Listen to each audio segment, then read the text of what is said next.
L'un des nouveaux animaux de compagnie préférés des Français n'est autre que le lapin. Qu'il soit standard, nain, bélier ou angora, cet animal de la famille des lagomorphes fait craquer petits et grands. Mais attention, car s'ils ressemblent tous à de véritables peluches, nos amis les lapins demandent des soins particulièrement adaptés.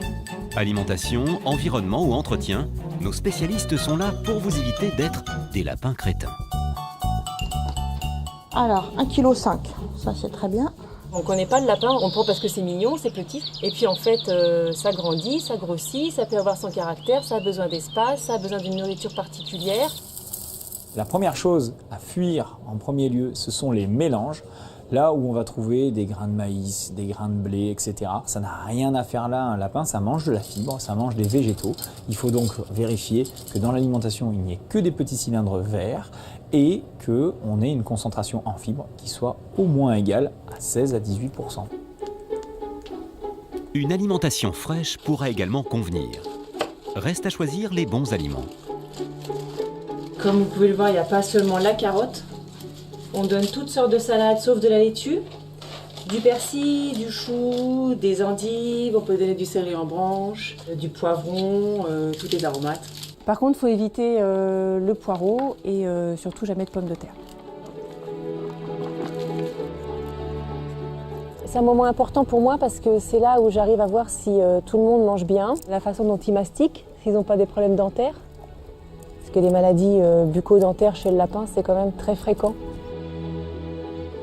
L'usure se fait grâce au fait qu'ils ingèrent beaucoup de foin. En mangeant de la verdure aussi, ils peuvent s'user les dents. Les graines, beaucoup moins, parce qu'ils font juste un mouvement vertical de la mâchoire et il n'y a pas de mouvement horizontal qui permet l'usure de la table dentaire. Ce qu'il faut regarder en premier lieu, c'est vraiment la position des dents. Donc les incisives du haut doivent passer par-dessus les incisives du bas et pas l'inverse. Et ensuite, sur les dents de derrière, il faut regarder s'il n'y a pas des pointes dentaires. Donc c'est une pousse anormale de la dent qui peut venir blesser la langue ou qui peut venir blesser la joue pour les dents du haut.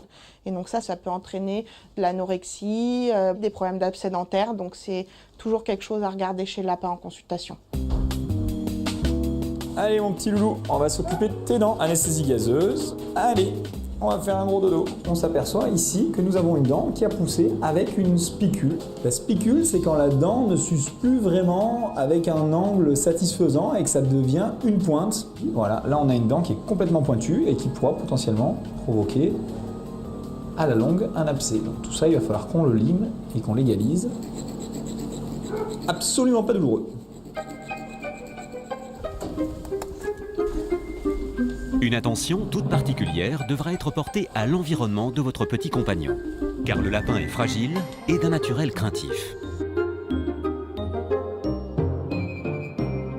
Les herbivores dans la nature sont globalement des animaux sensibles au stress, ça c'est un petit peu des proies. Il y a différentes choses qui peuvent être facteurs de stress chez le lapin, donc des choses purement de l'environnement, un simple courant d'air, un changement de température, des bruits inhabituels, mais ça peut être aussi un animal qui n'a pas l'habitude de voir, qui vient dans son environnement proche, ou des enfants même parfois qui sollicitent un peu trop le lapin.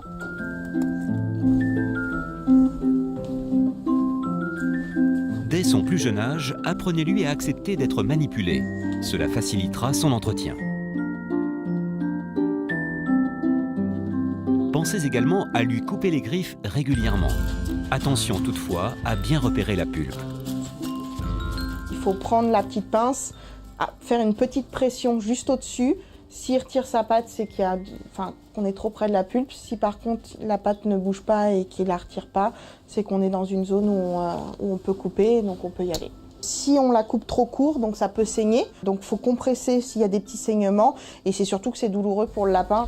Il ne faut pas laisser les griffes pousser de manière trop importante, sinon elles se retournent, elles se courbent et donc ça peut entraîner des mauvaises positions du membre et des petites souffrances au niveau des articulations des doigts.